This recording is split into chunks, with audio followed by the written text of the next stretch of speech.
If you've been living on the east coast of Australia, you'll understand why I have this. It has been very damp recently, and it's been playing havoc on some of our prized plants.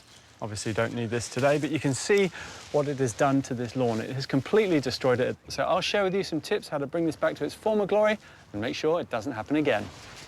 Now, the biggest killer of any lawn is poor drainage. Grass can actually take lots and lots of water if it can get away from the roots, but as soon as it builds up, it can rot them out, and you end up with this, and that is exactly what has happened. This is actually a raised bed, so the drainage should be fine, but the soil is a heavy clay, and if you look on this side of the wall, all the weep holes have clogged up, so the water simply can't get away, and it's turned to mush. So to fix it, I'm going to dig out behind this wall, clear out those holes and put in a nice sandy mix. But up the top, we've actually got a problem with weeds, and it's been a perfect storm for weed growth. It's been really wet and really windy, which has brought all the weeds in and established them well. Then with a sudden drop of temperature, the grass just can't compete with it. Now, you could bring this back. You'd have to get on your hands and knees, pick out all the weeds, aerate it, top dress it, fertilize it, but that takes a lot of time and effort. For me, it's much easier to just clean the slate and put new grass in. Now, it's a pretty good workout doing this. It would take you most of the weekend. So instead, I brought an army in. Come on, guys, let's go. The sun is gonna shine on this old heart of mine. It happens all the time. When it comes to getting the drainage right on this wall, we need to make sure the water that's held behind it can get out of the weep holes. These ones are all filled with dirt, so I'm just going to clear them with a long drill bit. And then once that's done, I'm going to put some aggregate behind the wall.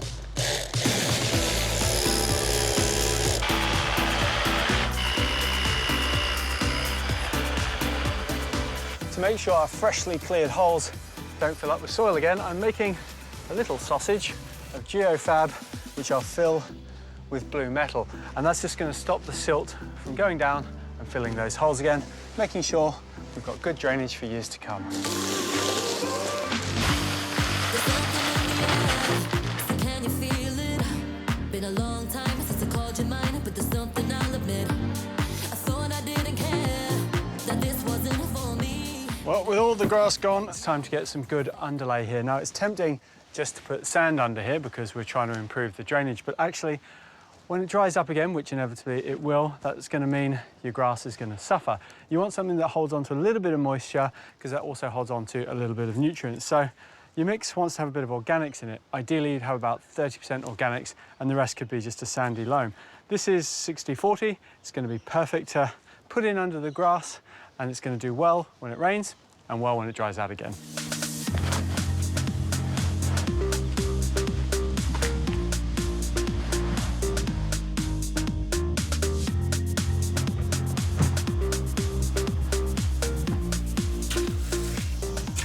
When it comes to laying your lawn, you need to remember, and this isn't done enough, and it should be, and the reason why I'm wearing gloves is you need some good quality turf starter fertilizer. Now, this stuff absolutely stinks, but when the roots get into it, it's going to make the world of difference in a couple of weeks.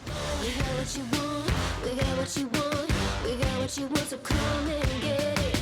We got what you want, we got what you want, we got what you want, so come and get it. Ain't nobody else can have it. Baby, come and try to grab it.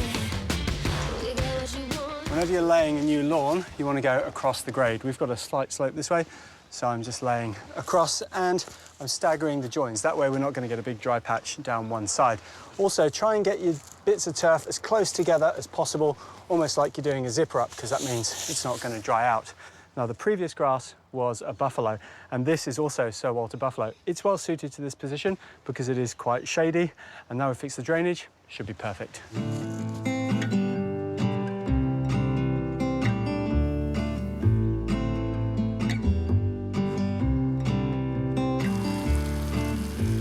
Your new grass is going to need watering in because it's only living in a small amount of soil. So you have to do it every day for at least a couple of weeks. And as it puts its roots down into the soil, you can lessen the water. Back it off to maybe 3 times a week and a couple of times a week, and then once a week, give it a good soaking.